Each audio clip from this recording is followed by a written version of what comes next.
Bien, adelante. Bienvenidos, un gusto saludarlos. Es un placer volver a encontrarnos en un nuevo encuentro del ciclo de charlas del Instituto de Derecho Privado. En esta oportunidad tenemos el agrado de contar con la presencia del doctor Martín Ayala como moderador y con la exposición de la doctora Amanda Palacios. Bienvenidos a ambos. Martín, te doy la palabra para que procedas con la presentación.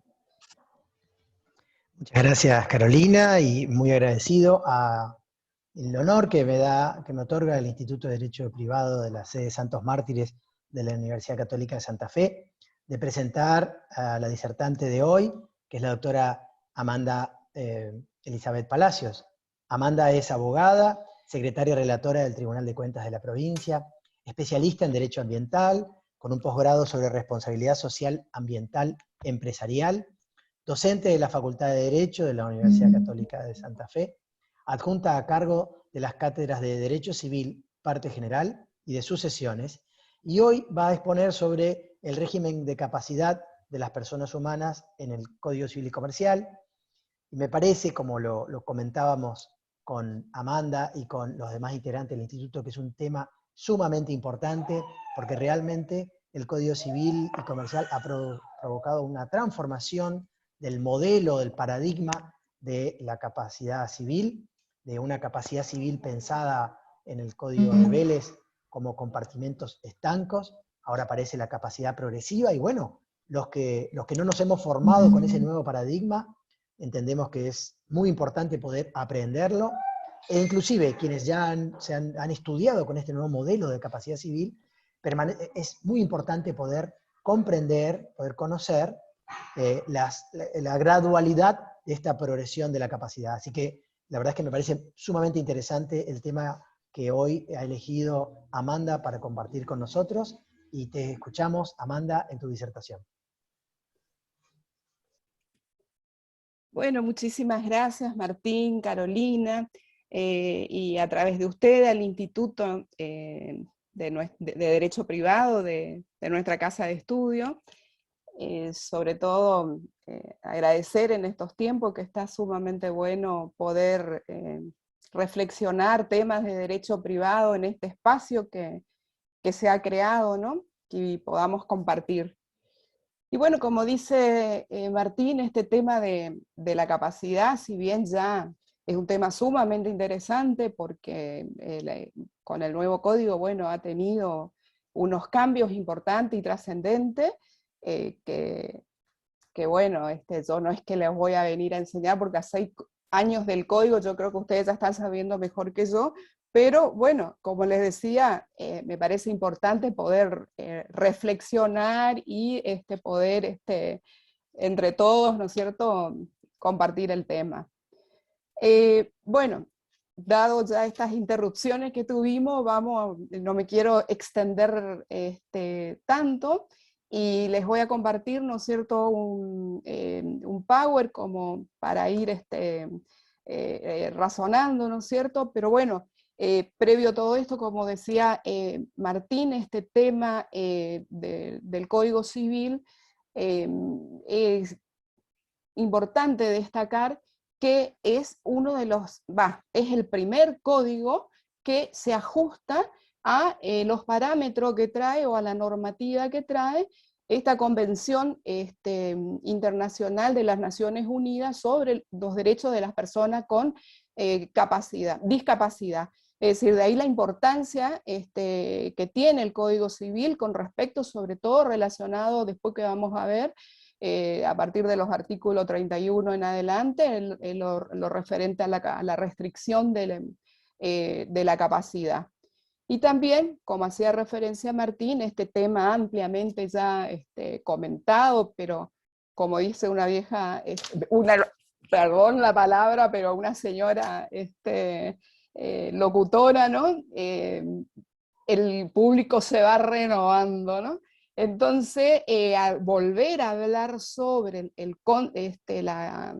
estos paradigmas del Código Civil me parece un poco ya redundante, pero bueno, acá no podemos dejar de mencionar lo referente al a este paradigma de la constitucionalización del derecho privado, a partir de esta convención que le venía mencionando de los derechos de las personas con la discapacidad, y sobre todo también con la Convención Internacional de los Derechos del Niño, que ha traído, en la Constitución Nacional tiene jerarquía constitucional, ¿no es cierto? Y bueno, y el Código Civil adopta como una de las fuentes del código los tratados internacionales. Entonces, reflexionando sobre este principio, cuando nosotros hablamos voy a empezar a compartir.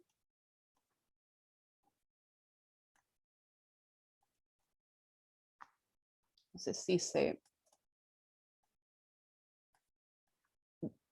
bueno, no sé si se ve bien ahí, en cuanto tradicionalmente conocemos el concepto de la capacidad jurídica que venimos estudiando como esa aptitud para adquirir derechos y contraer obligaciones. Esa capacidad en el código, y bueno, ya en el código, cuando hablamos desde el código de Vélez-Sarsfield, para ir haciendo unas comparaciones, se desdobla en la capacidad de derecho, que es esa aptitud para adquirir, para ser titular de derechos y deberes, y la capacidad de ejercicio, donde antes la llamábamos capacidad de hecho, es intrascendente, digamos, el cambio de nombre, pero bueno, es esa facultad que tienen las personas para poder ejercer por sí mismo esos derechos. El Código Civil comienza este tema de la capacidad en el capítulo 2 del libro primero, con el artículo 22, cuando hace referencia a la capacidad jurídica, la capacidad de derecho, cuando hace referencia a que toda persona goza de aptitud para ser titular de derechos y deberes, y la ley puede privar o limitar esta capacidad respecto de hechos, simple acto o actos jurídicos determinados. Es decir, que con respecto a la capacidad de derecho, acá tenemos como principio general que todas las personas gozan de aptitud para ser titulares de derechos y deberes jurídicos. Bueno, ese sería el principio general.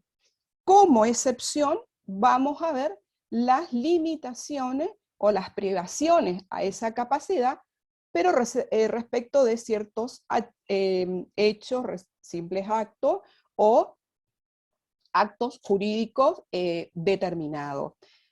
Como dice el maestro Julio César Rivera, cuando hacemos referencia a estas limitaciones, que justamente estas limitaciones son las incapacidades de derecho, en el código no hay personas incapaces de derecho.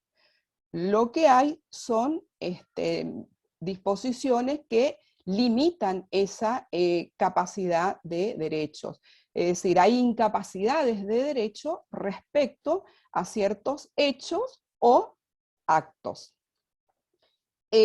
Bueno, así también es dable destacar, bueno, haciendo referencia al principio hoy, que tenía que haberles comentado también el tema de que cuando nosotros hablamos de capacidad, que es esa cualidad inherente a las personas humanas por el solo hecho de ser persona, que juntamente con los demás atributos, los demás atributos que son el nombre, domicilio, estado, atributos inherentes a la personalidad, cuyas características son que son innato, necesario, vitalicio e indisponible. Bueno, principio que ya todos ustedes lo conocen.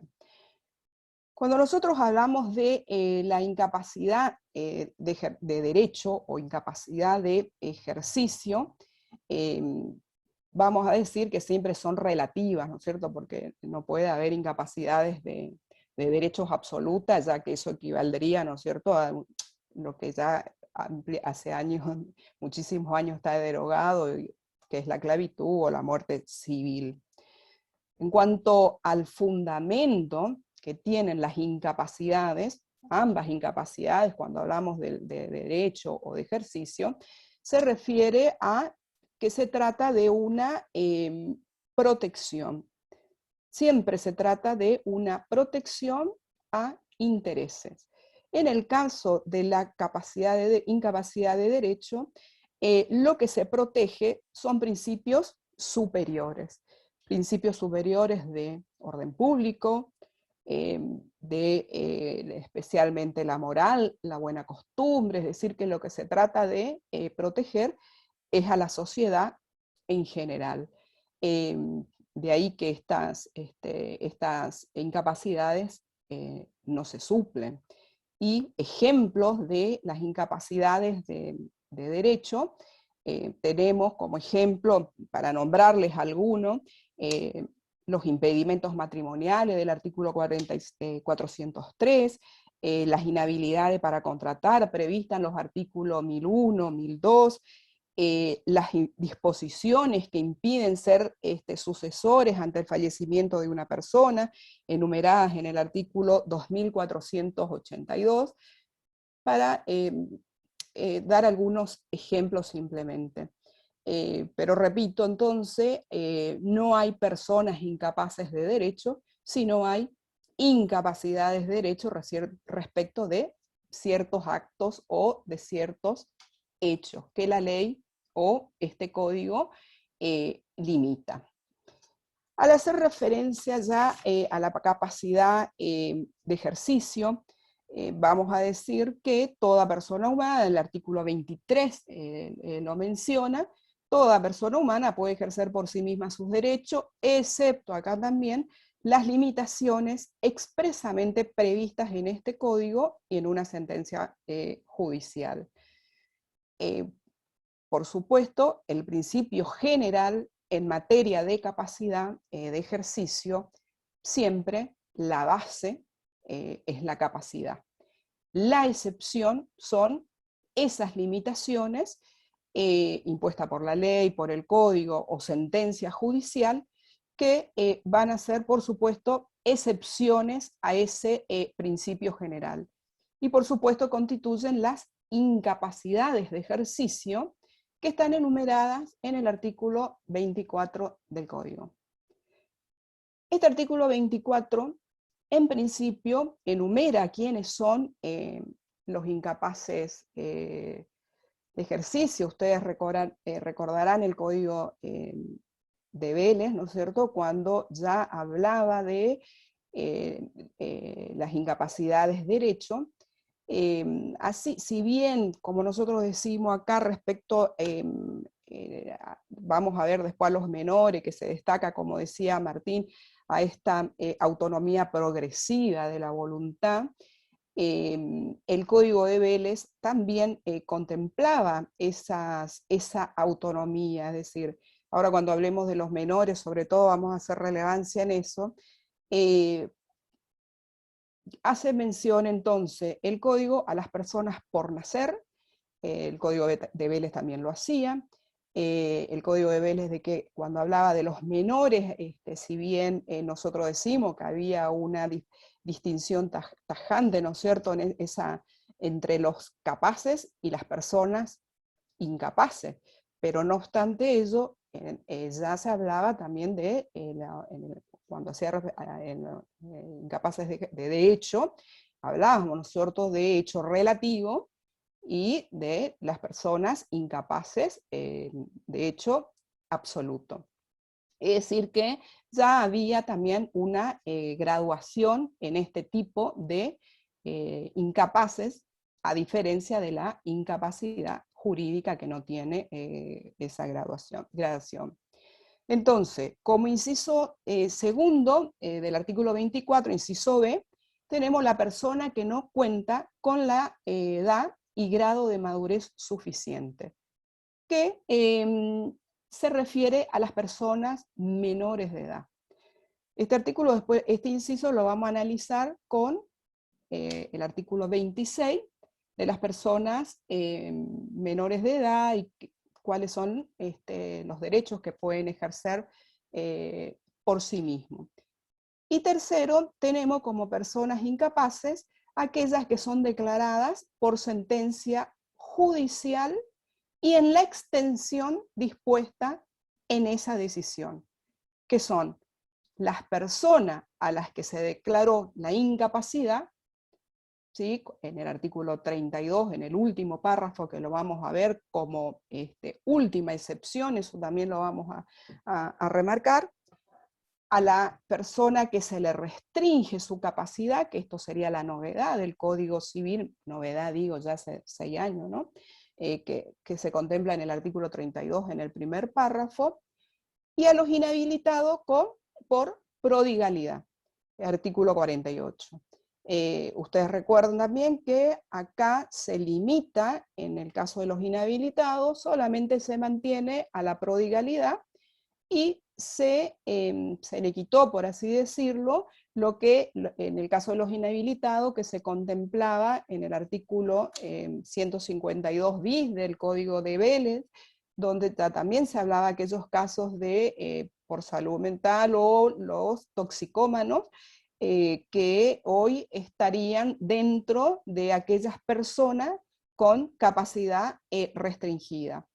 Y se mantiene a los inhabilitados con base, ¿sí? De capacidad, ¿sí? No serían incapaces, sino en el caso de los inhabilitados, la base es la capacidad, al igual que aquellos que tienen su capacidad restringida.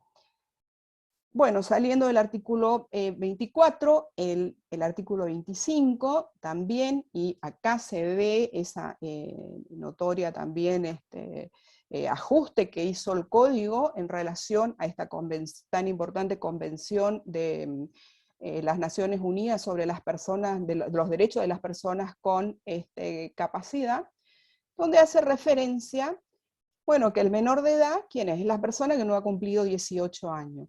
Y acá aparece la figura del adolescente, que es la persona menor de edad que cumplió 13 años, que abarcaría de esta nueva categoría desde los 13 años, vamos a ver hasta los 18. Esto es una novedad, es decir, no es este término de adolescente, no es un término jurídico, más bien para otras ciencias, pero no jurídico, pero bueno, se siguió con ese, siguiendo a esta convención que les hacía referencia. En cuanto al, estábamos haciendo referencia al ejercicio de las personas con menores de edad, que lo tenemos ya en el artículo 26, comenzando con los menores de edad, artículo 25, el artículo 26, que hoy les dije, vamos a hacer una pequeña comparación ahí con el inciso B del artículo 24. Fíjense que el artículo 26, les leo esta partecita, bueno, que hace la primera parte, ¿no es cierto?, del artículo 26, que dice: la persona menor de edad ejerce sus derechos a través de sus representantes legales. Bueno, es decir que, ¿cuál sería el principio general conforme a esta primera parte? Que las personas menor de edad, bueno, como tradicionalmente lo conocemos, son incapaces. Pero bueno, este código también, así como en el caso de los menores, se sigue con esta autonomía progresiva de la capacidad, y tiene estas dos pautas: el interés superior del niño y la autonomía progresiva de la capacidad. Y estos dos ítems que se menciona acá en el segundo párrafo, que ya los mencionamos en el inciso B, que se tiene en cuenta la edad y el grado de madurez suficiente. Estos dos temas respecto a la edad y el grado de madurez suficiente lo vamos a ver en innumerables artículos del Código Civil, a medida en que haya intervención de los menores de edad. Es decir, va a ser recurrente esa atribución que tiene el juez de otorgar ciertas aptitudes a aquellos menores conforme a por decirlo así, ítem que sería la edad, ¿sí? Que cuentan con la edad y el grado de madurez suficiente. El problema que se plantea, y esto se planteó también en las jornadas nacionales de derecho civil que se realizó en Bahía Blanca, bueno, como todos sabrán, son la jornada más importante que tiene el derecho privado, estas jornadas de derecho civil, y fundamentalmente en la que se realizó en Bahía Blanca en el 2015, se trató en la Comisión de Parte General este tema de la capacidad y la restricción de la capacidad. Y ahí se debatió ampliamente sobre justamente esta aparente, aparente y a veces no muy feliz, a veces los términos que tiene respecto, tanto el artículo 24 como el artículo 26, cuando se refieren a los menores de edad. Porque si bien yo creo que todos van a coincidir que cuando hablamos de los menores de edad, vamos a partir de la base de que son personas incapaces. Ahora, fíjense que en estas jornadas que les estoy mencionando, fue debatido el tema, y si bien se trató en minoría, el tema de la capacidad de los menores, una minoría votó por que la base de los menores es la capacidad, ¿sí? Fundamentada en que, fíjense que hoy, cuando nosotros leemos el artículo 24, inciso B, dice, la persona que no cuenta con la edad y grado de madurez, que no cuenta con la edad y grado de madurez suficiente. Cuando vamos al segundo párrafo del artículo 26, dice, no obstante, la que cuenta, es decir, en la primera parte como que se exige, se es incapaz cuando no se tiene la edad y el grado, y dice esta conjunción, y grado de madurez suficiente.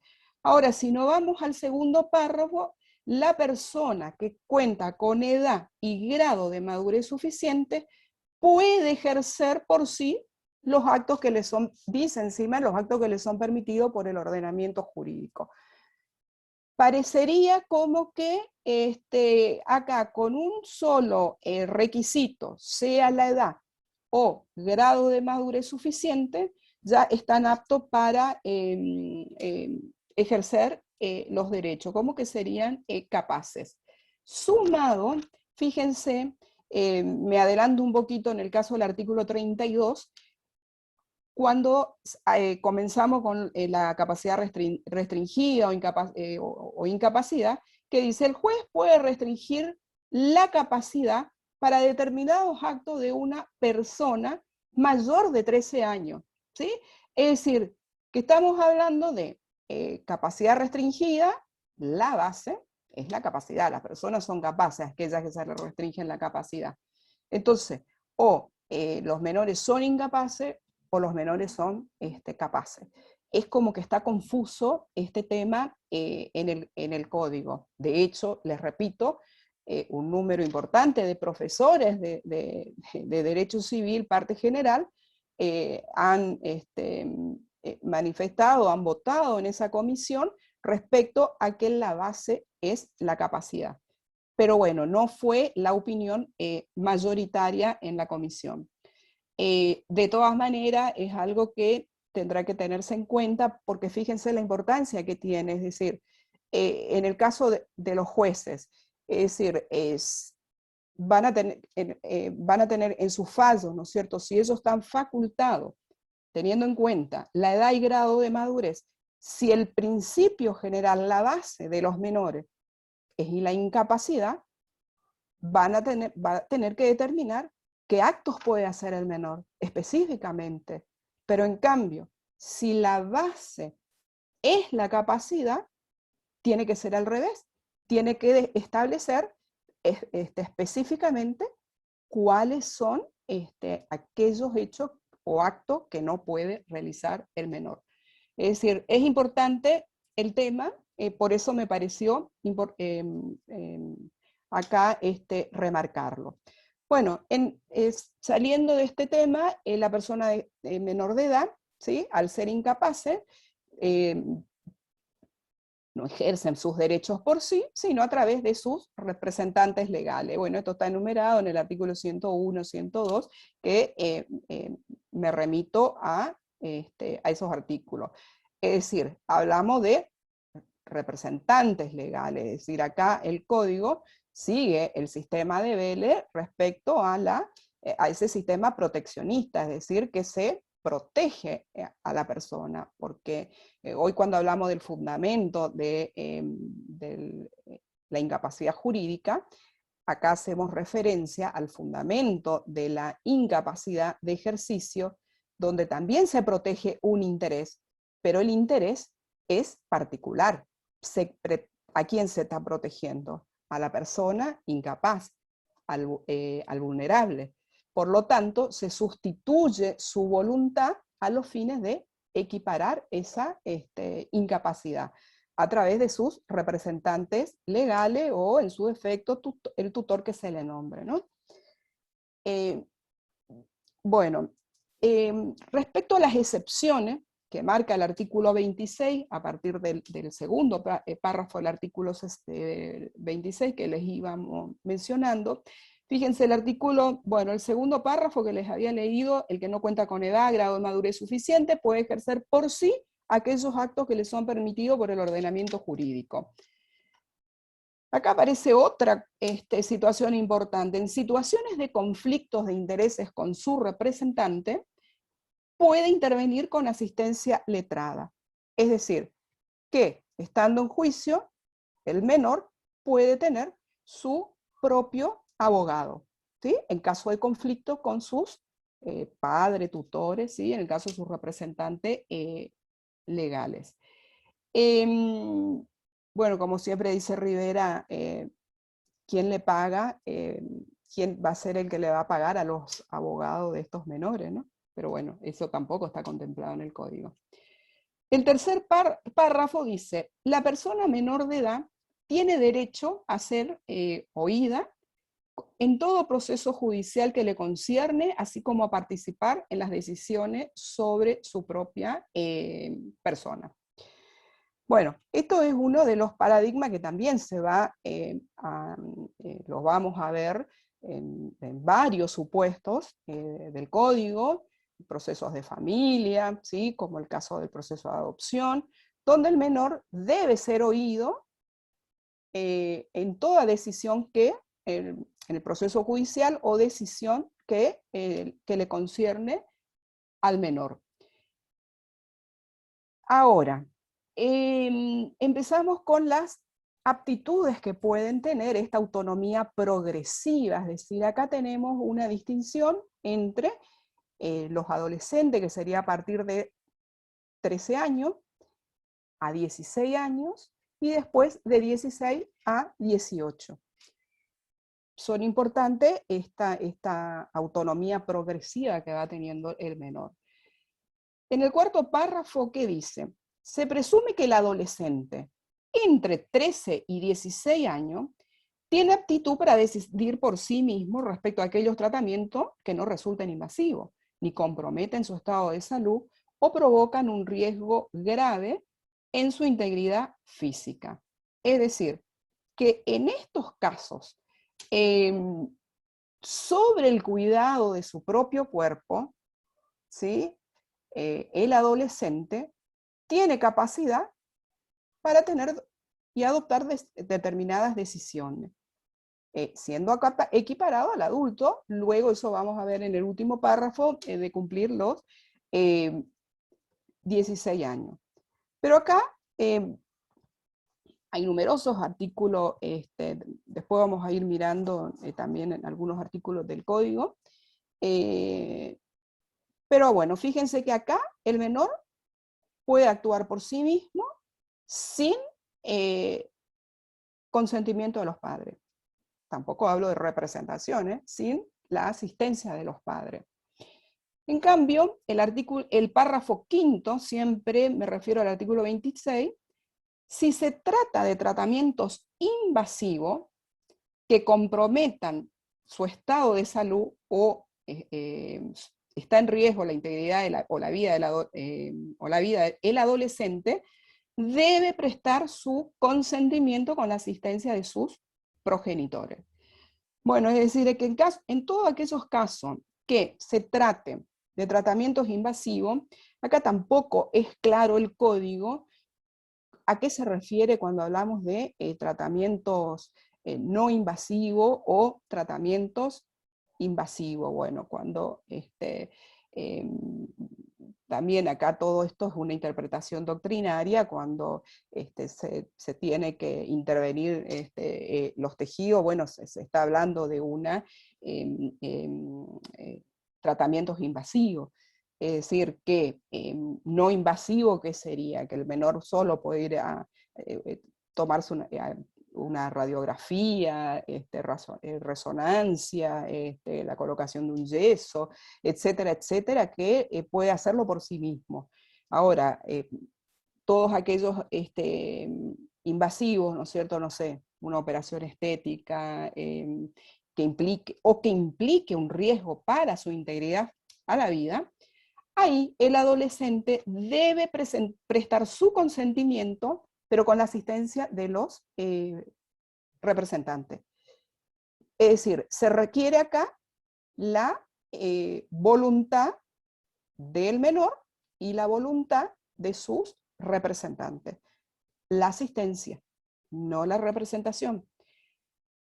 En caso de conflicto entre la opinión del menor y la opinión de los menores, bueno, se va a resolver acá teniendo en cuenta, acá es el paradigma que habíamos visto anteriormente, el interés superior del niño sobre la base de la opinión médica respecto a las consecuencias de la realización o no del acto médico.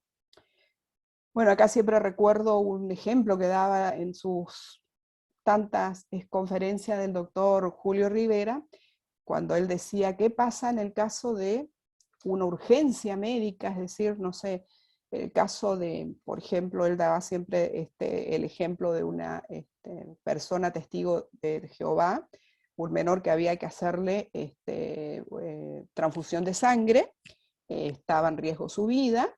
El menor, profesando esta religión, no quería hacerse la transfusión, no estaba de acuerdo, contra la opinión de los padres, que por supuesto querían la vida de su hijo, y por lo tanto estaban por que le hagan sí la transfusión. Bueno, acá, en este caso de conflicto urgente, ¿qué tiene que hacer el médico? No puede tomar la decisión por sí solo.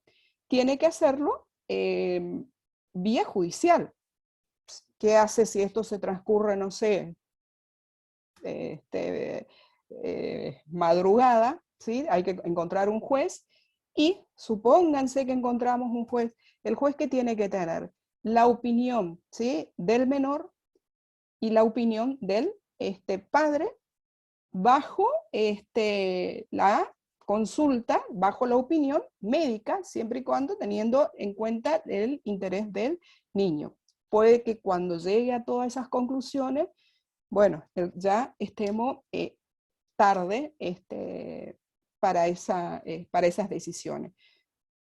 Pero bueno, en caso de conflicto, entonces se requiere la intervención judicial, el conflicto entre la opinión del menor y la opinión del médico.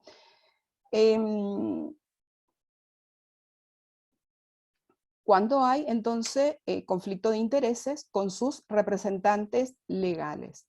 Entonces, repasando las tres situaciones contempladas por esta norma, el artículo 26, que es tan importante, pero no quiero dejar de remarcar primero que el último párrafo importante que me estoy olvidando es en el caso del menor que ha cumplido 16 años, el adolescente es considerado como un adulto, para las decisiones atinentes al cuidado de su propio cuerpo. Fíjense que acá también, lo mismo que la palabra adolescente, utiliza una palabra adulto, ¿sí? Creo que hay una vez nomás mencionado en el código la palabra adulto, después ya no hay más opinión, no menciona más la palabra adulto en el código, es decir, pero bueno, también acá se debatió y la doctrina entiende que se refiere a que sería considerado como una persona capaz, ¿sí? Para los efectos de estos actos que se refieren a su propia, a su propio cuerpo, al cuidado de su propio cuerpo, como dice el último párrafo del artículo 26. Acá se puede plantear aparentemente un conflicto en esta última parte, con los mayores de 16 años, son considerados, bueno, capaces a todos los efectos que se refieran para la toma de decisiones respecto a a su salud, y un aparente conflicto con la ley de la identidad de género o la ley de trasplante de órganos, que para esas decisiones se requiere la mayoría de edad. Pero bueno, acá la doctrina ampliamente también entiende que en caso de leyes específicas, siempre la ley especial prima sobre la ley general. Y en caso entonces de menores de 18 años, se requiere para ambas situaciones, ¿sí? Toma de decisión en el caso de la ley de identidad de género o mayoría la ley de trasplante de órganos, se requiere la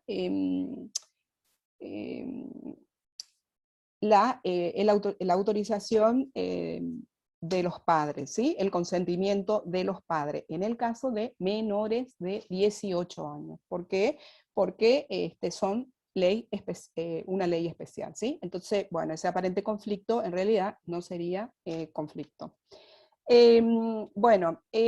Entonces, repasando, respecto a la pretensión de ejercicio de los derechos y actos que no comprometan la salud del adolescente, ni provocan riesgo en su integridad física, psíquica, la sola petición del adolescente hace presumir su aptitud para el acto que desea practicar. Si se trata de tratamientos invasivos que comprometen la integridad del menor, la salud o la vida del adolescente, se exige la asistencia del representante, con el consentimiento de la persona menor de edad. Acá no se habla de representación ni de sustitución, repito, sino de asistencia, ¿sí? Es el adolescente el que presta su consentimiento, asistido por su representante. Importante tema de régimen de asistencia, que el Código de Vélez, el originario, este tema no lo contemplaba, pero sí la reforma al Código de Vélez con la Ley 17.711, ustedes recuerdan que se incorpora a los inhabilitados, que la base es la capacidad, pero requieren la asistencia justamente el consentimiento del asistente que se le nombre para aquellos actos que la ley lo requería, ¿no? Bueno, hoy ya nos limitamos al el caso de prodigalidad. Pero lo que les quiero decir que ya fue un avance con esta reforma del Código de la Ley 17.711 sobre esta restricción de la incapacidad que tenía el Código de Vélez, que era capaz o incapaces absoluto, ¿no? Bueno, ya hubo ahí se relajó la norma. Por un lado, teniendo en cuenta entonces, repitiendo acá que si había conflicto entre el menor y su asistente, ello se resuelve judicialmente. ¿Cuáles son las pautas que se tiene que tener para la decisión del juez? El interés superior del niño y la opinión médica respecto a las consecuencias de la realización del acto. Es decir, que el juez va a tener que tener considerar estas dos pautas a la hora de tomar su decisión. Y bueno, a partir de los 16 años, el sistema se independiza de todas las previsiones de la incapacidad y competencia, considerándose como un adulto, dice el código, le hace capaz para las decisiones atinentes para el cuidado de su propio cuerpo. Es decir, acá el menor sería capaz respecto a todas aquellas decisiones atinentes al cuidado de su propio cuerpo. Bueno, respecto, saldríamos de este tema de los menores, entraríamos en el tema de la persona con capacidad restringida o con incapacidad, que hoy ya lo fuimos mencionando. En el artículo comienza, ¿no es cierto?, en el artículo 31 del Código Civil, fíjense que diseña todo este régimen de restricción a la capacidad de las personas menores de edad, de mayores de edad, perdón. Bueno, como hoy les decía, en el Código de Vélez, con la modificación de la Ley 17.711, las personas mayores de edad, por causa de salud mental, podían ser declaradas incapaces para todos los actos de la vida civil. Y como consecuencia de ello, como consecuencia, ¿no es cierto?, de esa interdicción, traía aparejado la designación de un curador para la celebración de dichos actos, ya que la incapacidad revestía un carácter total. En el artículo 31, fíjense que trae el código, hace referencia a unas reglas generales. ¿Sí? Dice, la restricción al ejercicio de la capacidad jurídica se rige por las siguientes reglas. Bueno, no lo voy a leer todo, pero simplemente acá la capacidad, uno de los principios generales que debe tener en cuenta el juez al momento de declarar la capacidad jurídica, de limitar la capacidad jurídica, es decir, la capacidad restrictiva, o en el tema de la incapacidad, debe tener en cuenta estas reglas. Esto es muy novedoso porque el Código de Vélez-Sarsfield no contemplaba unas reglas generales al momento de la interdicción de las personas. Bueno, el inciso A, que hace referencia a que siempre, en caso de duda, ¿no es cierto?, la capacidad del ejercicio de la persona humana se presume, aun cuando la persona se encuentre internada en un establecimiento. Las limitaciones a las capacidades son de carácter excepcional y siempre, acuérdense, en beneficio de la persona, porque recuerdan que estamos hablando de un sistema proteccionista en este caso. La intervención estatal, esto también, no les digo que es novedoso en cuanto al carácter interdisciplinario, tanto en el tratamiento como en el proceso judicial. Ya no es como en el Código de Vélez. Recuerdan que al momento de declarar la incapacidad por salud mental se requería la opinión de 2 médicos. Acá se requiere todo un equipo de salud interdisciplinario. Pero esto ya fue en el código reformado, por supuesto, de Vélez-Sarsfield, contemplado con la incorporación así de un artículo muy aislado que estaba en el código, que era el 152 ter, respecto a que la sentencia había que revisarla cada 3 años, y el carácter interdisciplinario que tenía también esta toma de decisión del juez. La persona tiene derecho a recibir información a través de medios y tecnologías adecuadas para su comprensión, tiene derecho a participar en el proceso judicial con asistencia letrada, es decir, está legitimada, puede ser parte en el proceso que se refiere a su persona, y en el caso que no tenga medio, ese debe ser proporcionado por el Estado. Bueno, y deben priorizarse siempre las alternativas terapéuticas menos restrictivas de los derechos y libertades de las personas. Es decir, que como última razón se va a recurrir también a la internación, etcétera, etcétera. Me parecía importante remarcar este tema, ¿no? Bueno, en cuanto siguiendo, ¿no es cierto?, con este tema de la restricción de la capacidad, el artículo 32 acá ya hace referencia a la persona con capacidad restringida y con incapacidad. Fíjense, acá es como que estamos comenzando con la parte de un proceso judicial. No quiero ser tampoco muy reiterativa, pero bueno, este código se caracteriza por incorporar normas procesales al Código Civil en numerosas partes del código. Unas de estas lo tenemos acá en la parte general, después lo vemos en el proceso de familia, en sucesiones, proceso sucesorio que trae medidas cautelares, en el caso de los daños, que habla del daño preventivo, etcétera, etcétera. Bueno, pero si bien ustedes todos sabemos, ¿no es cierto?, que los códigos de fondo no pueden contemplar normas de forma. ¿Por qué? Porque eso está reservado a las provincias, artículo 5 allá de la Constitución Nacional.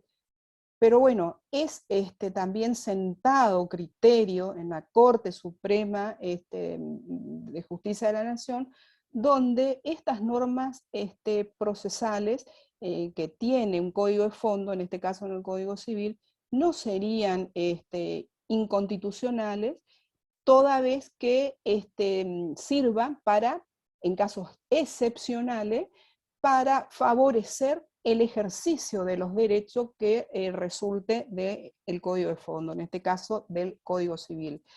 Entonces, volviendo al tema de la capacidad restringida, fíjense el artículo 32, bueno, hoy ya lo habíamos comenzado a hablar, que el juez, y acá está lo novedoso, ¿no es cierto?, que antes teníamos esa distinción tajante entre capaces o incapaces. Bueno, ahora, ¿qué dice? El juez puede restringir la capacidad para determinados actos de una persona mayor de 13 años que padece una adicción, dice. Pero bueno, fíjense, parece como que padece una adicción y ya lo vamos a restringir o limitar su capacidad. No, sigue diciendo el código, es decir, el que fuma, ¿no es cierto?, una adicción, bueno, no. Sí, el código, como era el código de Vélez, requiere, ¿no es cierto?, que esa adicción o alteración mental sea permanente, prolongada y de suficiente gravedad. Siempre que estime que del ejercicio de su plena capacidad pueda resultar un daño a su persona o a sus bienes. Bueno, acá seguimos, al igual que en el Código de Vélez, que también ustedes recordarán, cuando en el Código de Vélez se hacía referencia o se mantenía el criterio biológico jurídico como requisito para que proceda la restricción, la incapacidad. Acá se sigue el mismo criterio, es decir, biológico jurídico. Biológico, bueno, cuando se trate de que la persona, dice, sea mayor de 13 años, que padezca una adicción o alteración mental permanente de suficiente gravedad, el elemento biológico, y que del ejercicio de su plena capacidad pueda resultar un daño a su persona o a sus bienes. Entraríamos con el elemento jurídico. Bueno, para remarcar ahí. Otro tema novedoso, ¿sí? Acá, no me acuerdo qué párrafo sería el tercer párrafo del artículo 32, que en relación acá, en ciertos actos, con dichos actos, el juez, y esto es lo novedoso también del código, puede designar el o los apoyos necesarios que prevé el artículo 43, especificando las funciones con los ajustes razonables en función de las necesidades y circunstancias de la persona. Es decir que, fíjense, el mismo código le está dando cuál es la función que deben cumplir estos apoyos. Ya vamos a ver qué son, pero fíjense la función. El o los apoyos designados deben promover la autonomía y favorecer las decisiones que respondan a la preferencia de la persona protegida. Es decir, el apoyo no se limita únicamente a, es un régimen de asistencia, ¿sí? Por lo tanto requiere el consentimiento de la persona que se le restringe la capacidad, porque estamos hablando de una persona capaz. ¿Dónde se le limita la capacidad? Es una persona capaz, su base es la capacidad. Por lo tanto, tiene voluntad y consentimiento. Y requiere para ciertos actos ese consentimiento del apoyo o redes de apoyo, como dice el código. Y deben promover la autonomía, es decir, no se debe basar la función de los apoyos únicamente para la realización de actos jurídicos, sino para aquellos actos específicamente que la persona se encuentre limitada, ¿no? Y esto también me recuerda a lo que el doctor Edgardo Esau, también profesor de Derecho Parte General y amigo de nuestra casa de estudio, siempre dice, ¿no es cierto?, que el tema de los apoyos es como concurrir a un sastre y mandarse a hacer un saco a medida. ¿Por qué? Porque el juez, al designar el o los apoyos necesarios, debe mencionar expresamente cuáles son aquellos hechos o actos que se encuentra limitado la persona. Es decir, debe especificar qué actos y qué hechos se encuentra limitado. Por lo tanto, es una función sumamente compleja para los jueces, ¿no es cierto? Porque acá el juez tiene que conocer a la persona, tanto en lo que se refiere a la restricción de la capacidad, como a la declaración de incapacidad. Porque debe, en la sentencia, que eso después lo vamos a remarcar también, debe especificar estrictamente qué actos puede o no realizar la persona. Entonces, repito, el apoyo designado debe promover la autonomía y favorecer las decisiones que respondan a la preferencia de la persona. Y fíjense que el último párrafo del artículo 32 dice, por excepción, cuando la persona se encuentre absolutamente imposibilitada de interaccionar en su entorno y expresar su voluntad por cualquier modo y medio, formato adecuado, y el sistema de apoyo resulta ineficaz, el juez puede declarar la incapacidad y designar un curador. Es decir, que acá el Código Civil y Comercial mantiene el tema de la interdicción por incapacidad absoluta, ¿no es cierto?, en el caso, pero cuando por excepción y cuando la persona se encuentre absolutamente imposibilitada de interaccionar con su entorno, expresar su voluntad. No sé, se me ocurre el ejemplo, no sé, ustedes recuerdan por ser un músico tan importante, Cerati, cuánto tiempo estuvo en coma, y bueno, había que una persona encargarse de la administración de sus bienes, disposición de sus bienes, y bueno, se requería, ¿no es cierto?, se requiere esta excepción del código. ¿Por qué les digo esto? Porque hoy al principio les decía que este era el primer código que se ajustaba a las pautas de la Convención sobre los derechos de la persona con incapacidad. Fíjense que acá estamos, y esa convención no trató el tema de la incapacidad de derecho, es decir, lo excluyó a la incapacidad de derecho. Pero el código acá, en el artículo 32, se aparta por primera vez de esta norma y por excepción, ¿sí?, lo contempla. Y fíjense, con esto, ya rapidito quiero mencionarle lo importante que es esto, porque le quiero mencionar y ya terminamos, el tema de un fallo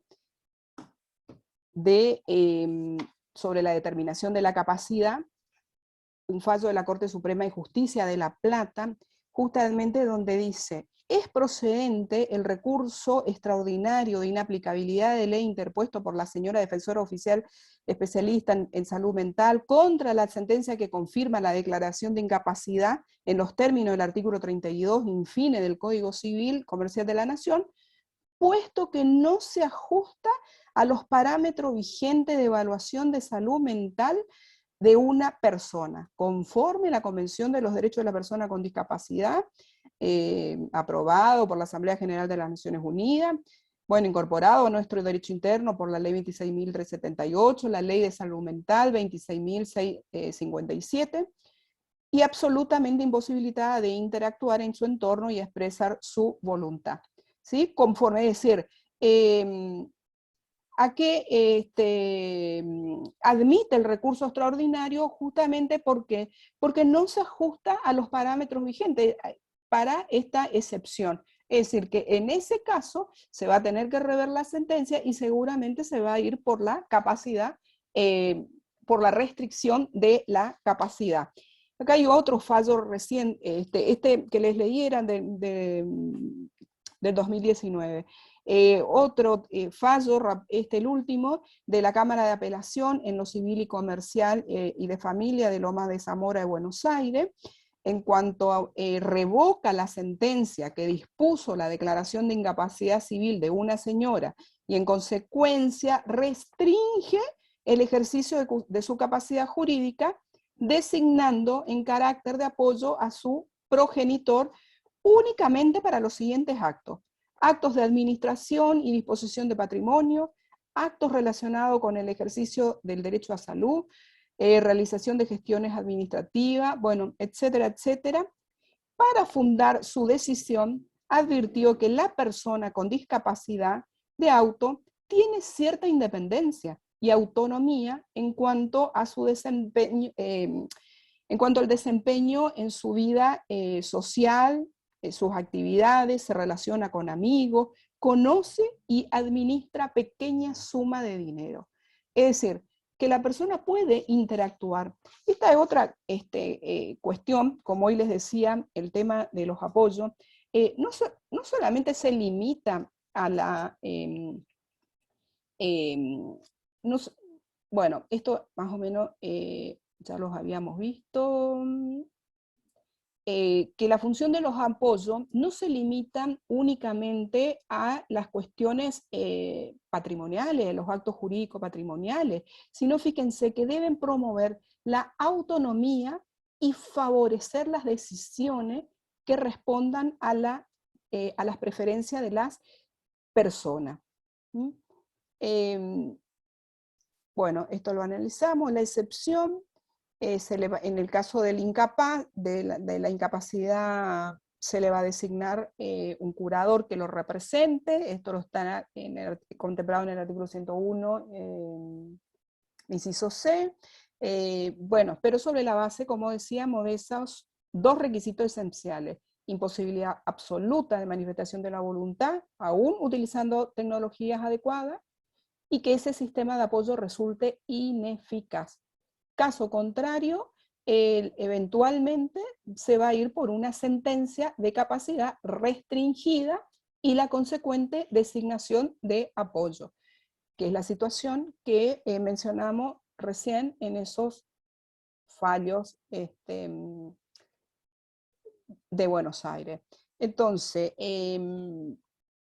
el objeto no es solamente de los apoyos, ¿no es cierto? Volviendo ya yendo ya al artículo 43, el apoyo lo puede designar la misma persona afectada a quien se le restringe, o el juez. El objetivo no es la protección de la persona, sino la promoción de sus derechos, ¿sí? Favorecer la autonomía de las personas. Se dirige a favorecer la actuación en todos los actos de la vida, no solamente la vida, sus actos patrimoniales, como reza la Convención, ¿sí? No solamente, repito, acá a la celebración de actos jurídicos. Tiene como función, así lo decía el artículo 32, de promover la autonomía, facilitar la comunicación y la comprensión y la manifestación de voluntad de la persona para el ejercicio de sus derechos. Bueno, esto en cuanto al tema de la incapacidad, pero fíjense, para dejar bien clarito cuál entre el tema de la distinción entre personas incapaces y con capacidad restringida y el alcance de la representación legal. Bueno, las personas por nacer, mencionadas ya en el artículo 24, quienes son incapaces de ejercicio y realizan su derecho a través de sus representantes legales, los padres. En el caso de las personas menores de edad, también va a tener la representación legal de sus padres o tutor que se les nombre, conforme al 101 inciso, distintos incisos, según, y acá entramos, siempre mencionando a los menores, según pautas de edad y grado de madurez, quienes puede ser que requieran la voluntad de la representación legal. Hay actos que no requieren la representación legal, sino que pueden ejercer por sí mismos bajo un régimen de asistencia. Requieren el consentimiento de los padres, por ejemplo. Hay otros que podrán ejercer libremente en virtud de la capacidad de ejercicio que el código le reconoce, en el caso de a partir de los 16 años. Las personas declaradas incapaces judicialmente son los representantes legales bajo el régimen de la curatela. Las personas con capacidad restringida ejercen su capacidad con un sistema de apoyo. Que dijimos, se trata de un sistema de asistencia. En cuanto a los inhabilitados, brevemente lo vimos, se mantiene la prodigalidad únicamente, son básicamente capaces y por lo tanto ejercen su capacidad jurídica también con un sistema de apoyo, ¿sí?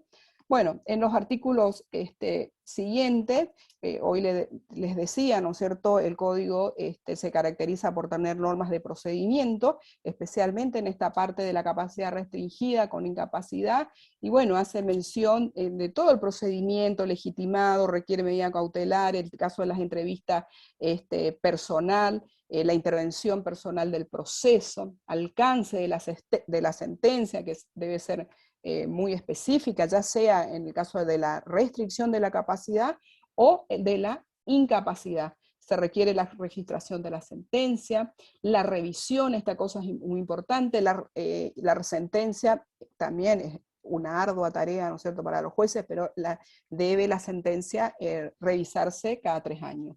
Al igual que esa ley de salud mental que se incorporó al código.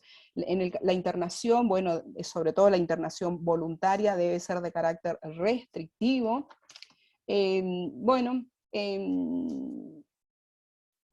no le quiero ya ir más con los artículos para no hacer una cosa en sí, le quiero mencionar, en el caso de las, me pareció importante, y acá termino, les prometo, el artículo 60 del código, cuando hablamos de los derechos personalísimos, en el caso de las directivas médicas anticipadas. Fíjense que ese código que tiene como fuente la reforma del 98, en ese momento, esa reforma no contemplaba el régimen de asistencia, el nombramiento de los apoyos, y fíjense que una persona plenamente capaz puede anticipar directivas y conferir mandatos respecto de su salud y en previsión de su propia incapacidad. Y también ¿sí? Además de esas directivas anticipadas, acá el código dice, también puede designar a la persona o persona que han de expresar el consentimiento para los actos médicos y para ejercer su curatela. Es decir, acá, le repito, tenía como fuente la reforma del 98, no se contempló los apoyos, pero va de suyo que también puede designar su apoyo, ¿sí? Es decir, la persona plenamente capaz. También en el caso de los menores, recuerden a partir de los 16 años que pueden tomar decisiones respecto a su salud, a todas aquellas decisiones respecto a su propio cuerpo, pueden designar los apoyos, ¿sí? Bueno, eso, ¿sí? Y acá no les torturo más. Bueno, muchísimas gracias y dejo de compartir. Disculpen si se fue un poquito el tiempo. No, Carolina, no, Pero Amanda, pero muchas bueno, gracias. Buenísimo, gracias. traté de ser, de acortarlo un poco, pero bueno, es un tema Muy largo bien. y se abarcamos todo. Y además, con toda la característica de este nuevo modelo, de este nuevo paradigma para definir la capacidad, con esta idea de progresividad, y bueno, y la determinación de distintas edades a las cuales las personas, especialmente las personas, los niños, niñas y adolescentes, van adquiriendo capacidad gradualmente para realizar algunos actos. Y en ese sentido pensaba que quizás está más o menos claro cuál es la capacidad que tienen las personas, los niños, niñas y adolescentes, a medida que van transcurriendo los años, a partir de los 13 años para los actos vinculados con su salud, a partir de los 16 se consideran adultos para su salud, pero quizás no está, digamos, es interesante pensarlo para otros actos, los actos patrimoniales, ¿no? Entonces había escrito, ¿cuál opinás que sería el alcance de esta capacidad, la de los menores adultos, los niños a partir de 13 años, respecto de actos patrimoniales? Pueden formalizar contratos relacionados con la facultad que les otorga, porque, bueno, si bien para los actos extrapatrimoniales vinculados con el propio cuidado de su salud, hay alguna claridad en el código, por ahí queda algo pendiente con respecto a los actos patrimoniales. Entonces me gustaría conocer tu opinión, Amanda. Mira, Martín, vos sabés que ese tema también fue tratado en estas jornadas de Bahía Blanca, sobre que se trató el tema de la capacidad. Porque justamente como vos decís, en virtud de esta autonomía progresiva, los menores tienen aptitud para la toma de decisiones respecto a su propio cuerpo, ¿no es cierto?, a su salud, pero obviamente que si pueden tomar decisiones para, no sé, hacerse una cirugía, lo que sea, ¿no es cierto?, o ponerse un piercing o un tatuaje, me imagino que tienen que contratar también con el señor, la señora que le va a realizar ese tema, ¿no es cierto? Es decir, y fíjate vos que esto también fue debatido. ¿Por qué? Porque el código, esta parte no contempla ese tema, es decir, ellos pueden tomar decisiones, pero no pueden contratar porque vos bien sabés, profesor de contrato, requiere la mayoría de edad, es decir, los 18 años. Es decir, van a requerir para la autorización del padre, si el que tiene que pagar, ¿quién va a pagar también? ¿Sí? ¿Quién se hace cargo? Como hoy le dije, ¿quién paga al abogado, ¿no es cierto?, del menor? Eso no está resuelto en el código. Así que, bueno, atinente, bueno, esa pregunta, porque, bueno, y justamente Rivera también acá hace referencia a eso, que como que en esta parte de los menores, como que el código se merece también no te digo en una futura, quizás reforma, o todo, ¿viste?, aclarar ciertos ítems sobre esta aptitud, porque, te repito, son aptos para tomar decisiones sobre su propio cuerpo, pero no tienen aptitud para contratar. Por lo tanto, el código no le habilita ese alcance, ese efecto. No sé si quedó claro ahí. Quedó muy claro, creo que es como que el legislador ha puesto el foco quizás en los actos extrapatrimoniales y reservó, digamos, los actos patrimoniales a las personas con más de 18 años de edad, ¿no? Sí, sí, sí. Interesante para repensar. Sí, sí. Sí, sí, eso se trata. Por eso justamente, como te decías, excelente este ciclo, charla que estábamos haciendo, porque, bueno, también nos permite reflexionar sobre estos temas, ¿no es cierto? Que el Código Civil no lo trata claramente, sí, del nuevo código. Bueno, reitero el agradecimiento, Amanda. Me parece que es un tema sumamente interesante para los que no estudiamos con ese paradigma, para los que lo han estudiado y lo seguimos repensando y reflexionando.